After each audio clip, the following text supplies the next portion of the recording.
Қайырлы күн барлықтарыңызға, ұстаған оразаларыңыз қабыл болсын. Сіздерге бүгін ауызашарға ерекше әрі өте дәмді болып шығатын тағамның рецептімен бөлісемін. Ендеше видеоның соңына дейін қарап, міндетті түрде дәл осы тағамды ауызашарға, жақындарыңызға жасап, ерекше тағаммен қуантыңыздар. Міндетті түрде каналдың дамуына үлестеріңізді қосып, лайктарыңызды аямай кетіңіздер. Сол кезде менің жаңа видеоларым сіздерге ашылып отыратын болады. Ендеше рецепті бастаймыз. Ең алдымен жұмысымызды қамыр илеуден бастайтын боламыз. Жылы суға бір жұмыртқа саламыз. Жұмыртқа біздің қамырымыз суда езіліп кетпес үшін міндетті түрде қосыңыздар. Және де тұзын салып жақсылап араластырып аламыз. Содан соң барып көрсетілген мөлшерде ұнымызды салып, орташа қатты қамыр илейтін боламыз. Қамырымыз біркелкі тынық болу үшін 1-2 қолымызбен жақсылап араластырып, арада 10 минуттай тындырып, тағы да жақсылап қолымызбен араластырсақ, қамыр біркелкі өте әдемі болып шығатын болады. Содан соң бетін жауып, 10-15 минуттай тындырып қоятын боламыз. Бұл қамырымыз тынғанға дейін біз салмасын дайындап алатын боламыз. Бізге кәдімгі барлығымыз білетін мантының салмасы сияқты жасайтын боламыз. Ет, орташа майлы етменде. Содан соң пияз салатын боламыз. Пиязы көбірек салынады етке қарағанда. Содан соң тұз, қара бұрыш, өз қалауыңызға қарай дәмдеуіштер қосуларыңызға болады. Жақсылап араластырып қоямыз. Ендеше тынған қамырымызды жұқа етіп жаятын боламыз. Қамырымыз аса қатты жұқа болуы қажет емес. Тынып тұрған қамырымыз біркелкі жеңіл жайылатын болғандықтан аса қатты жұқа жайып жібермейміз. 5 бармақтан қалыңдау етіп жаятын боламыз. Барлығымыз білетін мантыны түйген сияқты қамыр жаятын боламыз. Көріп тұрғандарыңыздай осындай қалыңдықта болуы қажет. Арғы беті онша қатты білініп тұрған жоқ қамырдың. Содан соң осылай стаканмен не болмаса қамырды кесуге арналған арнайы осылай шеңбердегі ыдыстармен кесіп алатын боламыз қамырымызды. Мінекей дәл осылай кесілуі қажет.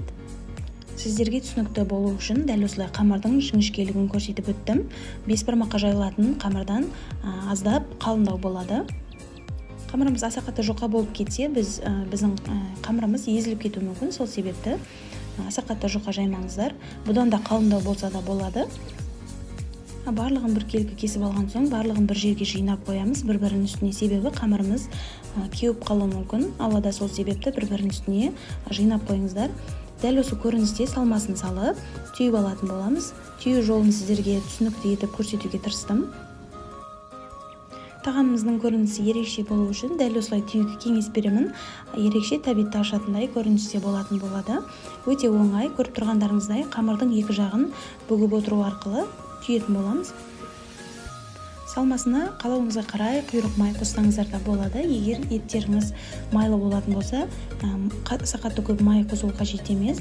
Қалауыңызға қарай өздеріңіз ұнатқан мантыны жасайтын салманы жасай берулеріңізге болады. Тәбетіңізге қарай дәл осы мантының ішіне жусай не болмаса басқа да шпинат, көкөністерін қосып жасауларыңызға да болады. Ол кезде де дәмі өте ерекше дәмді болып шығатын болады. Мінекей барлық мантыларымыз осылай түйіп алдық. Осылай кіші көлемде болуы қажет. Ендеше тағамымыздың сайын дайындайтын боламыз. Ол үшін бізге көрсетілген мөлшерде қызып тұрған майға етімізді салып қуыратын боламыз. Майымызды жоғары отта қыздырып алған болуымыз қажет. Етімізді бірден салып, қызыл түске енгенге дейін 1-2 араластырамыз. Содан соң барып, етіміз жұп-жұмсақ болып пісу үшін міндетті түрде 2 ас қасықтай соя тұздығын қосатын боламыз. Бұл біздің етіміз жұп-жұмсақ болып, ауызда еріп кетуі үшін көмектесетін болады. Соямызды құйғаннан соң бірден етіміздің суы шығып бастайтын болады. Көріп тұрғандарыңыздай аздап майы көбейген сияқты болады. Содан соң қазанымыздың бетін жауып, отымызды баяу отта 10 минуттай бұқтырып пісіретін боламыз.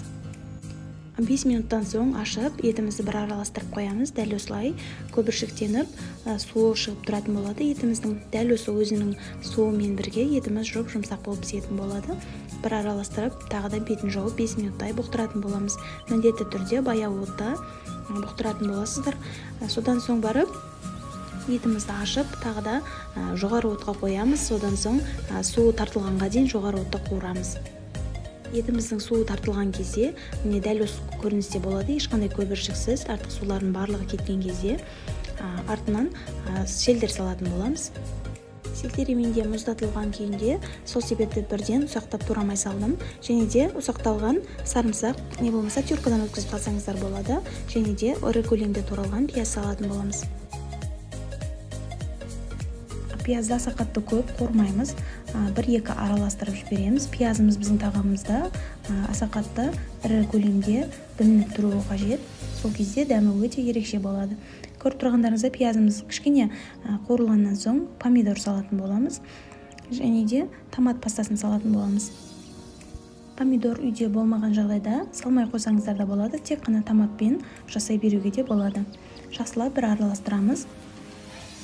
Қызанағымыз бен томатымызды 1-2 минуттай қуыратын боламыз.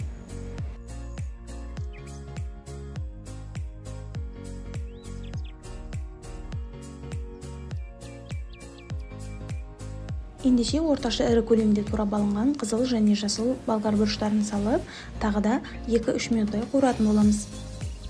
Барлығын жоғары отта қуырасыздар, тек қана етімізді баяу отта жұмсақ пісу үшін бұқтырып алдық. Қалған барлығын жоғары отта қуырасыздар. Тамағымыздың тұзын дұрыстап алатын боламыз. Тәбетіңізге қарай тұз саласыз және қара бұрыш салуларыңызға болады. Осы суретте көрсетіп өтілген дәмдеуішті қоссаңыздар, өте дәмді болып шығады. Аты бадьян деп аталады. Барлық базарларда сатылады, супермаркеттерде, бірақ мен көрген жоқпын өзім. Бадьянның тек қана бірақ шағын қосатын боламыз. Барлығын қосуға болмайды. Содан соң көрсетілген мөлшерде суын қосасыздар. Аздап бетіне аздап қана шығып тұрса жеткілікті. Ендеше түйіп алған мантыларымызда суы бір қайнап шыққаннан соң, тұзын дұрыстап алғаннан соң бетіне осылай теріп шығатын боламыз. Ескере кететін жайт, мантыларды араластырмай, тек қана бетіне осылай теру арқылы пісіретін боламыз. Қалауыңызға қарай мантыларды бөлек пісіріп алуға да болады. Мен бетіне біразын осылай теріп алдым, содан соң артып қалғандарын барлығын мантываркаға салып пісірдім. Және де тамағымызды ұсынатын кезде бір суына батырып алып, содан соң ыдысымызға тартуларыңызға болады. Барлығын біркелкі теріп алғаннан соң бетін жауған күйде баяу отта 30 минуттай пісіретін боламыз. Мантыларымыз өте жылдам пісіп шығады. Аса қатты көп, қатты жоғары отта қайнатуға болмайды, себебі қамырлары езіліп кетуі мүмкін. Сол себепті баяу отта бетін жауып 20-30 минуттай пісіретін боламыз.